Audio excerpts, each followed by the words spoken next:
மகிழ்ந்து வாழும் ஆண்டவர் அழைத்து வருகிறார். இறைவாக்கினர் எஸ்ஐயா கூறியது நிறைவேறும்படி ஆண்டவர் நம்மை வெளிப்படுத்த நிலையானேன்.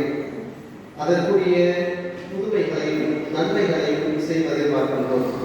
இந்த நாளில் நாம் இந்த வாசகங்கள் நம்முடைய வாழ்க்கைக்கு எத்தகைய ஒரு செய்தியை தருகிறது என்று சிந்திப்பதோடு மட்டுமல்லாமல் அதை நம்முடைய வாழ்க்கையோடு இணைத்து வாழ்வ கடவுள் நமக்கு தேவையான ஆசீர்வாதங்களை தருகிறார் இந்த திருவழிபாட்டின் வழியாக. இன்றைய செய்தியை பார்க்கிற பொழுது இரண்டு விதமான மனிதர்களை பார்க்கிறோம். அதாவது வன்முறை, கொலைவெறி இவைகளை மையமாக கொண்டு தன்னுடைய வாழ்க்கையை வைத்திருந்த பரிசேயர்கள் ஒரு பக்கம், அதே வகையிலே சமாதானம், அன்பு, சாந்தம் இவைகளை குரலை கூட உயர்த்தாத ஒரு சாந்த குணம் உள்ள இயேசு ஒரு பக்கம். இந்த இருவேறுபட்ட பண்பு நலன்களை கொண்ட மனிதர்களை இன்றைய நற்செய்தியிலே நாம் பார்க்கின்றோம்.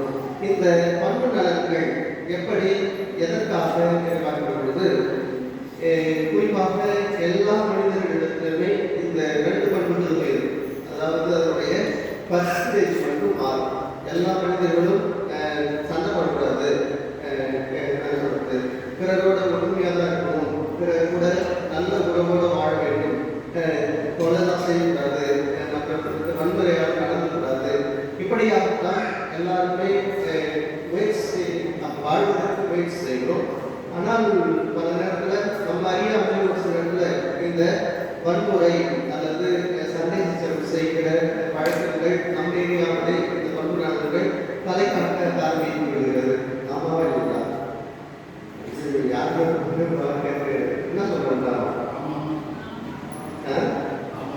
எல்லாருக்குமே பண்புகள் இருக்குது. யாராவது வேணும்னு சண்டை போடணும்னு ஆசைப்படுறோம் இல்லை.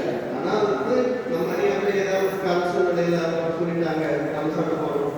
நிறைய இந்த ரெண்டு பண்புகள்ல எந்த பண்பு அதிகமாக வளர்கிறதோ அதை பொறுத்துதான் கிறிஸ்தவருடைய பண்பு நலன்கள், குணாதிசயங்கள் வருவதை பார்க்கின்றோம். எனவே ஆண்டவர் சொல்கிறது எல்லா மனிதர்களிடத்திலும், அதாவது சாத்தானுக்குரிய அல்லது விலங்குக்குரிய மிருகத்தன்மை நம்மிடத்தில் இருக்கிறது. அதே வகையிலே ஆணவர்களிடத்தில் காணப்படக்கூடிய அந்த புனிதத்தன்மை நம்மிடத்தில் காணப்படுகிறது.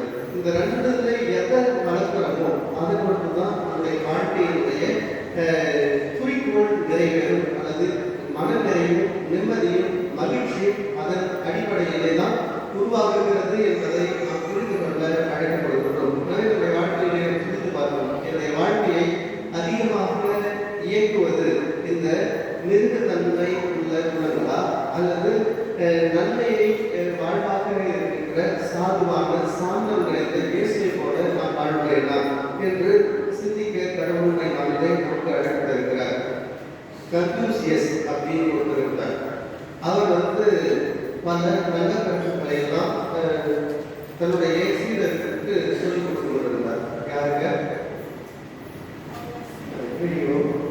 கன்ஃபூசியஸ் அப்படின்னு சொல்லிட்டு ஒருத்தர் இருந்தாரு. அவருக்கு நிறைய பேர் கருத்துக்களை வாங்கி நல்ல சிந்தனைகளை வாங்கி வாழ்க்கையை சீடர்களாக இருந்து கொண்டிருந்தார்கள். அப்படி இருக்கும் பொழுது அவர் மரண படுக்கையில் இருக்கிறார், சாப்பு தருவாயில் இருக்கிறார். அப்போ எல்லா சீடர்களும் அவர் சுற்றி நின்று குரு இறக்க போகிறாரே அப்படின்னு சொல்லிட்டு நமக்கு மரண படுக்கையை சுற்றி கொடுத்துருக்காங்க. அப்போ ஏதாவது அறிவுரை சொல்லுவார் அப்படின்னு எதிர்பார்த்து கொடுக்குறாங்க. அப்போ எதுனா ஒரு கடைசியான ஒரு கருத்து என்ன சொல்றாருனாக்கா, என் வாயில என்ன இருக்குது அப்படின்னு கேட்கிறேன். அவருக்கு வயசானவர், ரொம்ப மரண தருவாயில் நாக்கு இருக்குது அப்படின்றாங்க. உங்க வாயில அப்படிங்கிறது பல்லு இருக்குது அப்படின்னா இருக்குது, நாக்கு இருக்குது அப்படின்னு. அப்போ இதுல இருந்து என்ன கத்துக்கிறீங்க? என்ன கத்துக்குது? நாக்கு இருக்குது, பல்லு இருக்குது, உங்களுக்கு நாக்கு மட்டும்தான் இருக்குது வயசாகிட்டதுனால அப்படின்னு சொல்லுவோம். நம்ம குழந்தைகளாக பிறக்கும் பொழுது என்ன இருக்குது வாயில? நாக்கு மட்டும்தான். அப்புறம் பல்லு எப்போ வருதுங்க? கொஞ்சம் வளர வளர ஒரு 10 வரைக்கும். அப்போ கொஞ்ச நாள் கழிச்சு வயசாகும் பொழுது பல்லு ஒன்றுனா கொட்டிக்கும். அதே வகையில் நாக்கு இருக்கு. அப்போ அது மூலயமா அவர் சொல்ல வர கருத்து என்ன சொல்றாரு அப்படின்னாக்கா, பின்னாடி தான் அந்த பல்லு மலைய ஆரம்பிச்சது. ஆனா அது நாக்கு முன்னாடியாவது கொட்டி போகுது. அப்படி ஏன் அப்படின்னு சொல்றாரு, அதை வச்சு ஒரு கருத்து சொல்றாரு. இந்த பல்லு வந்து கடினத்தன்மை உடையதாக இருக்கிறது. எனவேதான் அந்த மொத்தத்தனம் அப்படின்றதுனால அது விரைவாகவே இழுத்து விடுகிறது. ஆனால் நாக்கு என்பது மென்மையாக இருப்பதன் காரணமாக அது தொடர்ந்து இருந்து கொண்டிருக்கிறது. நமக்கு பின்னாடி தான் அது முளைச்சது, நமக்கு முன்னாடியே விழுந்தது. ஆனால் நாக்கு அப்படி இல்லை. எனவே இந்த மென்மைத்தனம் என்பது ஒரு நன்மையை கொண்டு வருகிற ஒரு செயல்பாடாக இருக்கிறது தவிர, இந்த மென்மையாக சண்டை செய்யாத இருக்கிறதுனால கோழ அப்படி ஒன்றுக்கு முடியாதவங்க என்ற பொதுவாகவே அப்படிதான் மக்கள் மத்தியில் ஒருத்தர் சண்டைக்கே போக மாட்டாரு, அமைதியாக இருக்கிறாரு அப்படின்னாக்கா அது ஒன்றுக்கு முடியாதது, என்னன்னா பேசலாம் அப்படின்னு நினைக்கிறேன். உண்மையாகவே அமைதியை சாந்தமாக இருப்பதற்கு தான் அதிகமான மன வலிமை வேணும், சக்தி வேணும், தைரியம் வேணும். இதை நம்முடைய வாழ்க்கையை நாம் புரிந்து கொள்ளாமல் இருக்கிறோம். எந்த ஒரு மனிதர் அதிகமாக கோபப்படுகிறாரோ அவர் தன்னுடைய வாழ்க்கையில் எல்லாம் சொல்றாங்க, தன்னம்பிக்கை இல்லாதவங்களுக்கு தான் அந்த கோபம் அடிக்கடி வரும் அப்படின்னு சொல்லி சைக்காலஜிஸ்ட் சொல்றாங்க. நிறைய இந்த ஒரு பண்பு நலன்கள் நானும் கடவுள் சொல்லி தருவது, அதாவது சாதுவாக இயேசு கிறிஸ்துவை போல நன்மையை மட்டுமே செய்து மென்மையாக வாழ்கிற பொழுது நம்முடைய வாழ்க்கை எப்பொழுதுமே ஒரு மகிழ்ச்சி நிறைந்த ஒரு வாழ்வாக, மற்றவர்களுக்கு பலன் தருகிற ஒரு வாழ்வாக, குறிப்பாக இறைவனுக்கு ஏற்புடைய ஒரு வாழ்வாக தான் சொல்கிறார். இதோ என் ஊழியர், நான் தேர்ந்து கொண்டவர் இவரே, என் அன்பர் இவரே, என் அன்பர், இவரால் என் நெஞ்சம் குறிப்படைகிறது என்று ஆண்டவரை பார்த்து கடவுள் சொல்லுகிறார். என்றால் நம்மை பார்த்து அந்த கருத்துக்களை சொல்லுவாரா? சொல்லும்படியான வாழ்க்கை வாழ்வதற்கு தான் கடவுள் நமக்கு அழைத்திருக்கிறார். எனவே அப்படிப்பட்ட ஒரு நன்மையான வாழ்க்கை வாழ்வதற்கு முயற்சி எடுக்கும். அதன் வழியாக ஆண்டவருக்கு அயலாக நமக்கு பலன் தருகிற ஒரு உன்னத நல்வாழ்வு வாழ முயற்சி எடுக்கும். இறைவன் நம்மை ஆசீர்வதிப்பார்.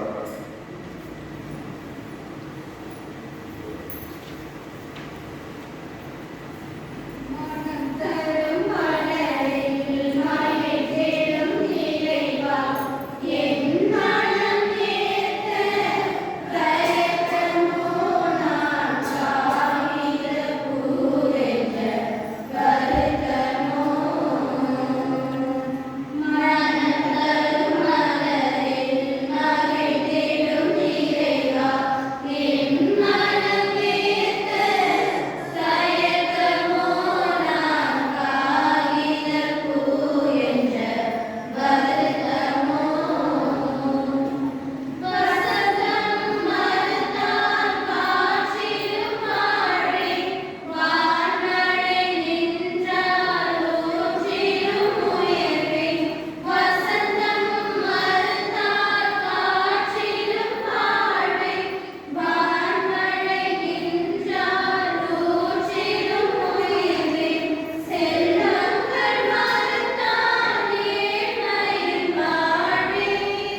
எல்லாம் வல்ல இறைவனுக்கு ஏற்றதாக மாறும்படி மன்றாடுங்கள்.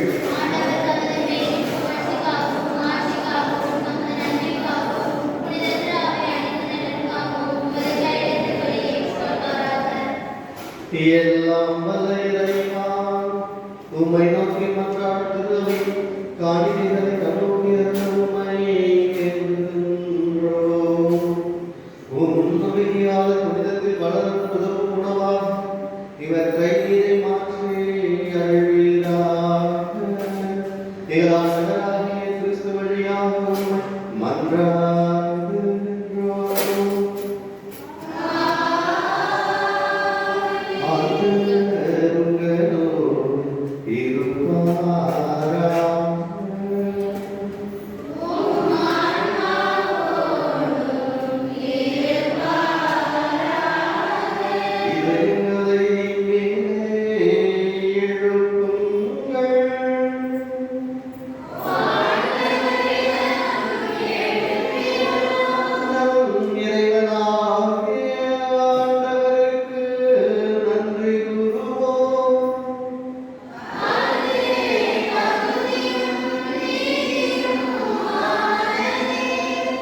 ஆண்டவரே, தூயவரான தந்தையே, எல்லாம் இறைவா, ஆண்டவராகிய கிறிஸ்து வழியாக ஏனாலும் இவ்விடத்தில் நாங்கள் வந்து நன்றி செலுத்துவது மெய்யாகவே தகுதியும் நீதியுமாகும். எங்கள் கடமையும் மீட்புக்கு உரிய செயலுமாகும்.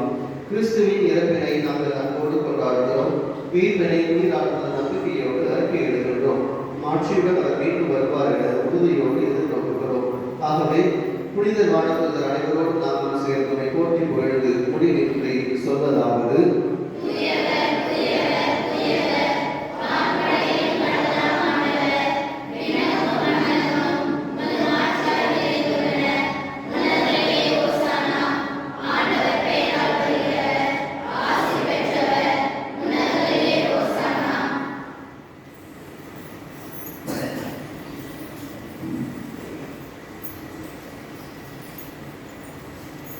ஆண்டவரே, நீர் மெய்யாகவே தூயவர், தூய்மை அனைத்துக்கு மூன்று.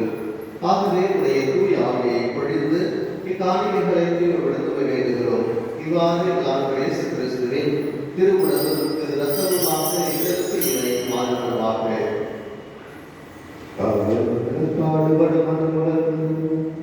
தம்மை கையளித்த போது அப்பத்தை எடுத்து நடுசரத்தை அதை பிடித்து தம் சீடர்களுக்கு அறிந்து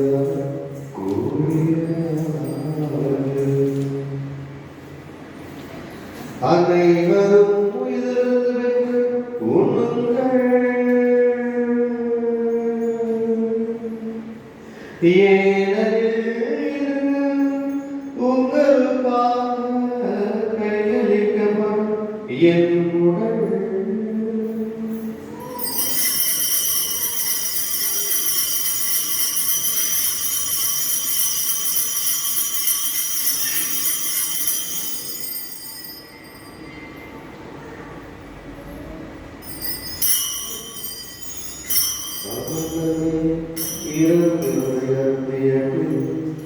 கிண்ணத்தை எடுத்து நடுசரத்தை தம் சீடர்களுக்கு அளித்தார்.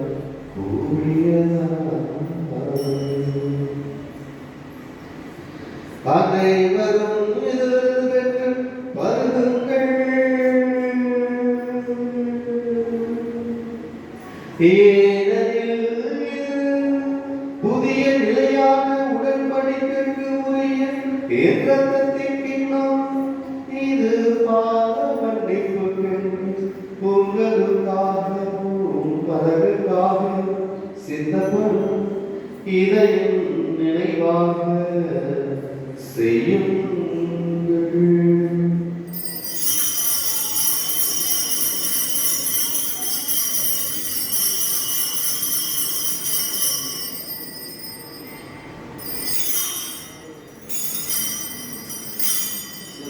மறைபொருள்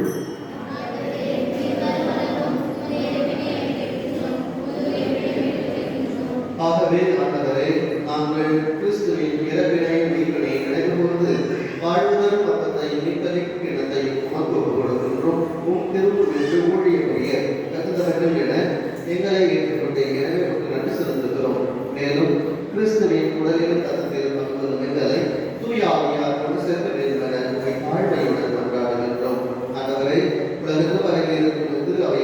கூர்ந்தருளும். எங்கள் திருத்தந்தை 14ஆம் லியோ, எங்கள் பேராயர் பிரான்சிஸ்கரிஸ்ட், எல்லா திருநிலையினர் ஆகிய அனைவரோடு வந்து அவை அன்பில் நிறைவு பெற செய்தருளும். மேலும் உயிர்த்தெழுதலும் எங்கள் சகோதரர் சகோதரிகளை இறந்தோர் அனைவரையும் இரக்கத்துடன் நினைவு கூர்ந்து ஒரு திருமுக மொழியினோடு சேர்த்தருளும்.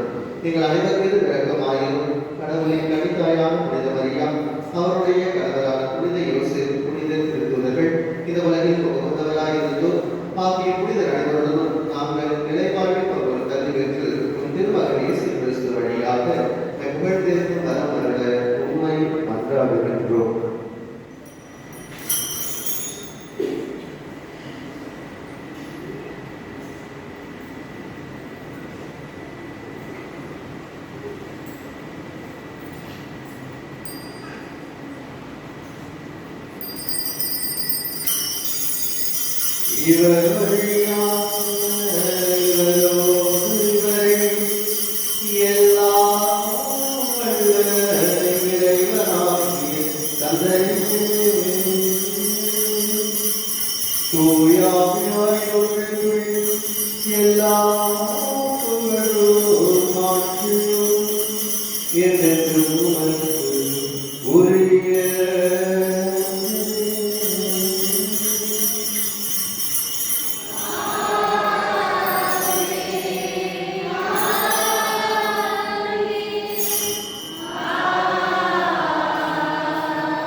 மீட்பரின் கட்டளையால் கற்பிக்கப்பட்டு இறை படிப்படியால் பயிற்சி பெற்று நாம் புரிந்து ஜெபிப்போம்.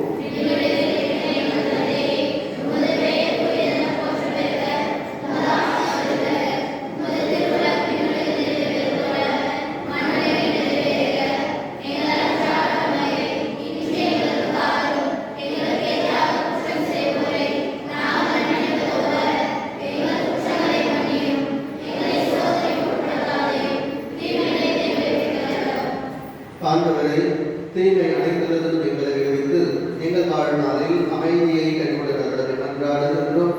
இரக்கத்தின் உதவியால் நாங்கள் பாவத்திலிருந்து எப்போதும் விடுதலை பெற்று யாதொரு கலக்கமும் இன்றி நலமாயிருக்குமாக. நாங்கள் எதிர்நோக்கி இருக்கும் பேரின்பத்துக்காகவும் இணைப்பராகிய இயேசு கிறிஸ்துவின் வருகைக்காகவும் காத்திருக்கின்றோம். ஆண்டவரே இயேசு கிறிஸ்துவை அமைதியை உங்களுக்கு செலுத்துகிறேன், என் அமைதியையே உங்களுக்கு அளிக்கிறேன் என்று திருத்தூதர்களுக்கு ஒழித்தீரேன். எங்கள் பாவங்களை பாராமல் திரு அவையின் நம்பிக்கையை நோக்கி திருவுலகத்திற்கு ஏற்ப அதற்கு அமைதியையும் ஒற்றுமையை அளித்தருளீராக. என்றென்று வாழ்ந்து ஆட்சி செய்கின்றவரே, ஆண்டவருடைய அமைதி உங்களோடு ஏற்றிருப்பதாக. ஒருவருக்கொருவர் கிறிஸ்துவின் அமைதியை பகிர்ந்து மகிழ்வோம்.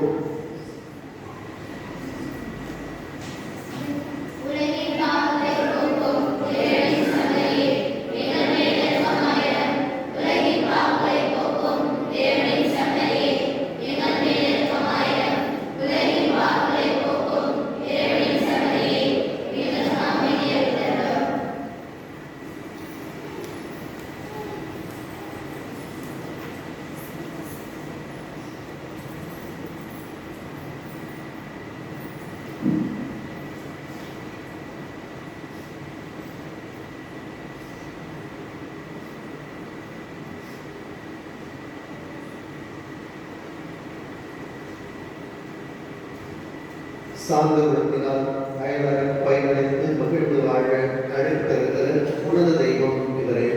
இதோ இறைவனின் சமரி, உலகின் பாவங்களை போக்குகிறவர். இந்த சமரியின் விருந்துக்கு அழைக்க பெற்றோர் பேறு பெற்றோர்.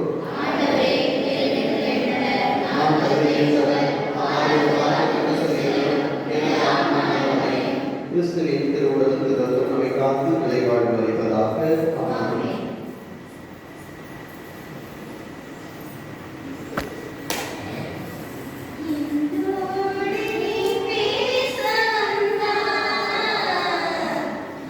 வாழ்வை மாற்றி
பிரியமான சகோதர சகோதரிகளே, இறைவன் நம்மை நிறைவாக அன்பு செய்கிறார், அதெல்லாம் அன்பு செய்கிறார். எனவே அவர்களுடைய பல செயல்களுக்கு நாம் இந்திய பிள்ளைகளாக வாழ அழைக்கப்படுகின்றோம்.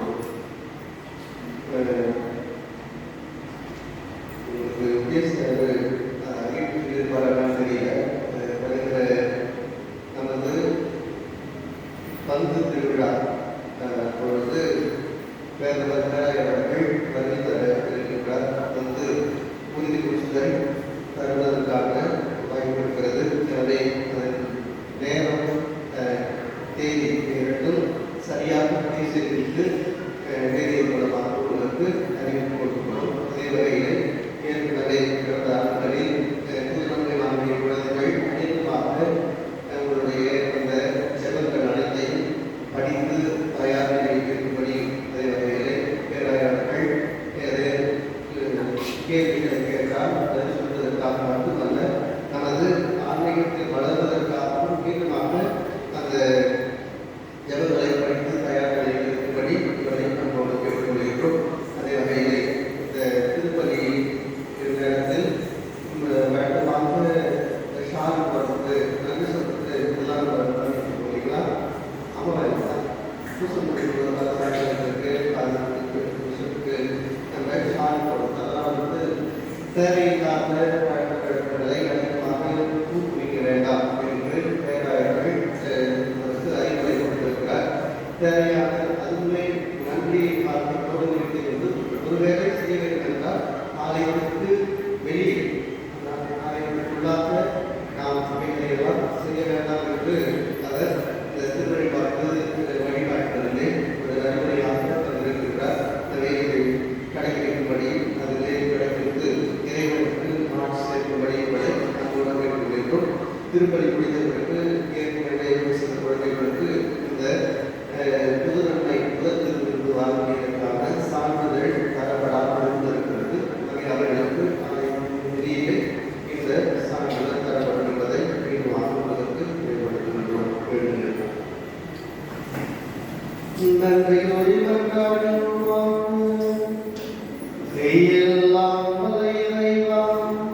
உம்முடைய அறிவுரைகளை பெற்றுக்கொண்டு நாங்கள் உம்மை புகழ்கின்றோம். இவ்வாறு இந்த மறைகளில் நாங்கள் அடிக்கடி கொண்டிருப்பதால் அவற்றை எண்ணிப்பதைக்கும் பயன் எங்களை வர செய்வீராக. எங்களாகிய கிறிஸ்து வழியாக மன்றாடுகின்றோம்.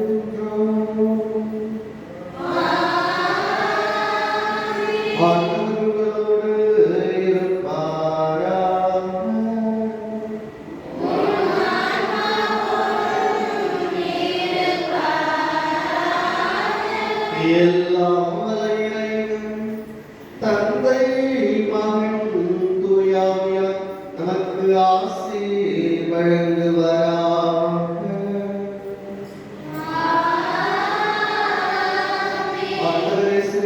தந்தை மரியாதை அரவணைப்பில் நானும் மகிழ்ந்து சென்று வாழுங்கள்.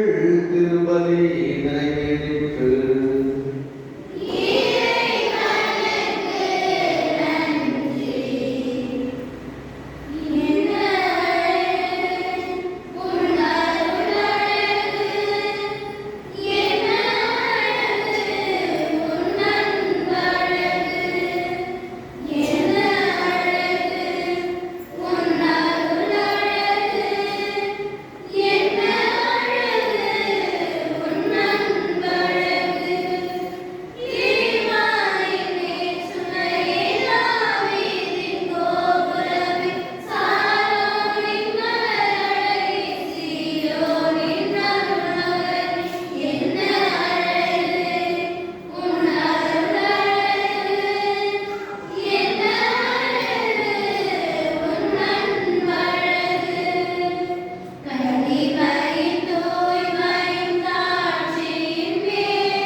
இயேசுவின் பரிசுத்த தெய்வமே, மரியாதை மாசத்தில் தெய்வமே, திருமணத்தின் தலைவராக சூசிய